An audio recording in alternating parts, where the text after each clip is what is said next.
After my Uncle Ray Morlang passed away a few years ago, I built this 4x6 display layout to help sell items from his American Flyer collection for my aunt, so she could make ends meet and empty out a basement full of American Flyer trains. Instead of just laying items out for sale on a table at train shows, I was inspired by a website called American Flyer Displays in History and decided to go old school to build my own Hall of Science sales layout. The whole purpose being to display and operate accessories not only to sell, but also to educate people about vintage post-war American Flyer trains. I built the layout as a modular unit with two 2-foot by 6-foot sections and a pair of matching train shelves. The two sections can be bolted together and electrically connected in a number of configurations. I designed it specifically to fit in the trunk of my car, along with the items I wanted to sell at the shows. I created a power bus that goes to the 4 individual power stations on the center of the layout, where I can attach electrical accessories to Fahnestock clips. Each station has a base post clip, painted black, a 15-volt post clip, painted yellow, and a remote control station for accessories, painted green. At the time, I wired the 4 green remote control stations together using one wire bus, so all of them are activated at the same time using the single remote control button. This worked okay, but I wanted to create a method to control each station individually, but retain the simplicity of having one control button for ease of transport and operation of the layout. To replace the single control button, I came up with the idea to add a couple of center-off toggle switches to make this possible. What I came up with is what you see here. I thought I would share this concept with anyone who might like to give it a try on their own layouts. So today, we're going to try to turn one of these into one of these.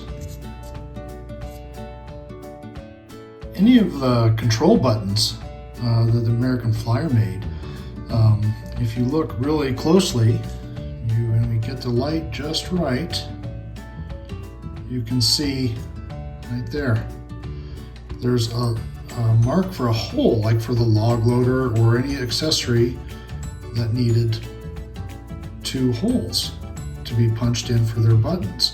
So they knew where to drill those. So what our goal today is to find those, drill them out, install an SPDT, which is a single throw double pole switch, and install those switches, cut out the bottom, and we're going to make it so that we can control up to 4 different accessories with one button. So if you're interested, here's the part number and the component from Radio Shack. You can still get Radio Shack parts either at your local, maybe a Hobby Town, or online. So this is an SPDT, single pole double throw mini center off toggle switch. This is part 275-0325.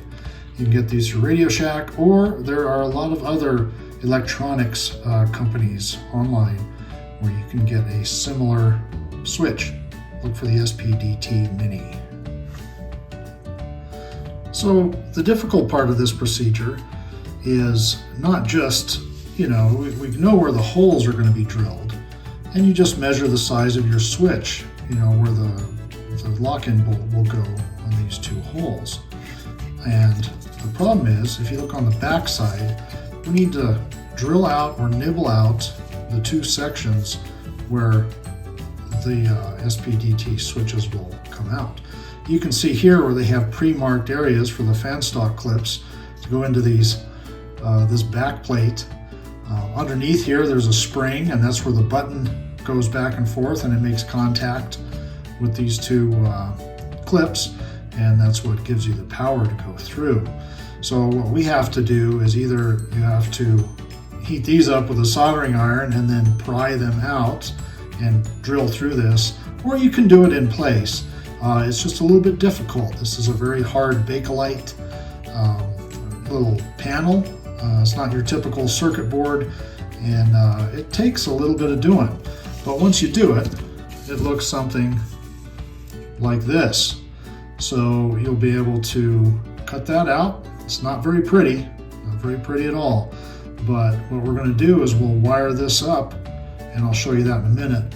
But you know, it allows us to screw in our switches, and once we get the wires on, we'll be able to control them using our 4-wire rainbow wire. So here we have our final wiring. So the way we did this is we actually ran one of the control poles and we ran it to the middle contact on our switches. So this will be our common input. Traditionally, this will be the 15-volt post. If I would have had some other yellow wire, I probably would have used yellow, but it can also be hooked up, you know, to your base post if you want. So that leaves this one open, so this line will either go to the base post or the 15-volt. How it works is the wire, the power will go into this unit, and it'll go right to the middle on both sides. But since we have the switch here and here, we can turn that off in the middle position, so there's no power going to our accessories. But when we decide to go ahead and power up 1 or 2, power will be routed through whichever one that we select, and it'll go out our rainbow wire out to our 4 positions out on the layout. So I hope that makes some sense. I didn't purposely didn't want you seeing my soldering techniques here. I'm not the best solderer in the world, and it's kind of a hot, dangerous process. You have to be really careful. So if you do this sort of thing and you don't have quick disconnects for the switches, be real careful with that soldering iron. But now all I have to do is run a wire to the 15-volt post to here, and that will allow me to utilize this says uncoupler, but I can hook up whatever accessory I want to this. And there you have it. So here we have our completed control button, and I've added some accessories to the layout. So here we have a water tank, the operating billboard whistle, and over here we have our operating unloading car and an uncoupler. So let's come on back and we'll take a look at how all this works. So if I want the water tank to work, I press that forward. This one's off in the center, and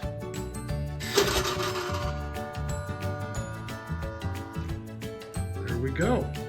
So if I want the operating unloading car to work on this side, that goes over to that attachment point there, and then here's our car.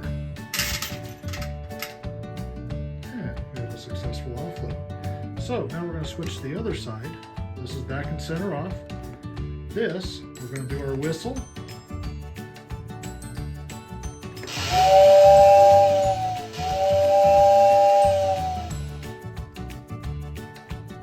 And then, if we want our uncoupler to work, we'll go back over here and we can see that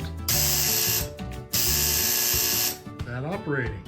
So once again, we'll go center off, press the button, no whistle, no uncoupler, and if we go back to here, we can get operating water tank, and flip it one more time, we can get the operating car.